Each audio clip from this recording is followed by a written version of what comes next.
जब आत्मनिर्भरता आदत बन जाए तो धमकियां बेअसर हो जाती है। भारत आज उसी मोड़ पर खड़ा है जहां वो न तो किसी की धमकी से डरता है और न ही किसी एक देश के भरोसे अपनी अर्थव्यवस्था चलाता है।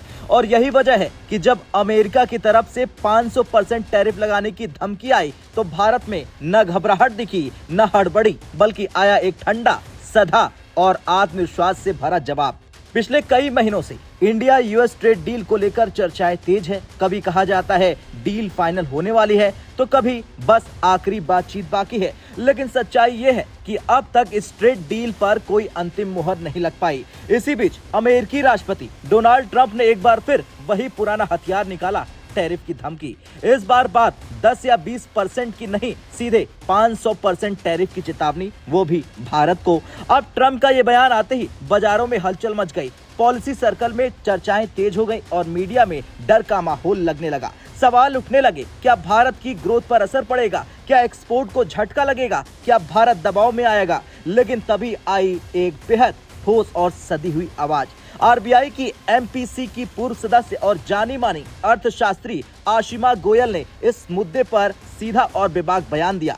उन्होंने साफ कहा, इंडिया यूएस ट्रेड डील में देरी से भारत को घबराने की कोई जरूरत नहीं है। और यहीं से पूरी कहानी पलट गई। आशिमा गोयल ने आगे कहा, ये मान लेना ही गलत है कि अगर अमेरिका के साथ ट्रेड डील नहीं हुई तो भारत की अर्थव्यवस्था रुक जाएगी। उन्होंने दो टूक शब्दों में कहा, भारत की आर्थिक ग्रोथ, भारत की डिमांड और भारत का इनोवेशन अमेरिका के भरोसे नहीं टिका है। आशिमा गोयल ने इस मानसिकता की वजह भी बताई। उनके मुताबिक अमेरिका से बहुत ज्यादा डेटा आता है, वहां से बड़ी मात्रा में एफडीआई आता है, अमेरिकी पॉलिसी पर मीडिया फोकस होता है, इसलिए हमें लगने लगता है कि दुनिया वहीं से चल रही है, लेकिन हकीकत इससे बिल्कुल अलग है।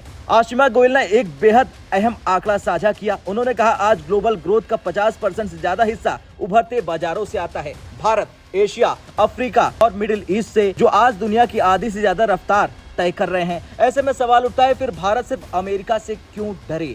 आशिमा गोयल का सबसे दमदार बयान यही था। उन्होंने कहा, अगर कोई देश ये मान ले कि दुनिया उसकी शर्तों पर चलेगी तो बाकी देश अपने विकल्प तलाश लेते हैं। यानी अगर दबाव डाला जाए, धमकी दी जाए और टैरिफ से डराया जाएगा तो देश नए रास्ते बना लेंगे, और भारत आज यही कर रहा है। आज भारत के पास एशिया में मजबूत ट्रेड पार्टनर्स है, अफ्रीका में बढ़ता बाजार है और साउथ अमेरिका में नए मौके हैं। इसके अलावा घरेलू मांग मजबूत है, स्टार्टअप्स और इनोवेशन तेज है, मैन्युफैक्चरिंग बढ़ रही है। यानी भारत की गाड़ी एक ही पहिए पर नहीं चल रही है। अब सीधे शब्दों में कहे तो भारत अब उस दौर में नहीं है जहां वो किसी एक देश की धमकी से नीति बदल दे। ये कहना गलत होगा कि अमेरिका की जरूरत नहीं है, लेकिन ये कहना बिल्कुल सही है कि अमेरिका अनिवार्य नहीं है। यही भारत का नया आत्मविश्वास है।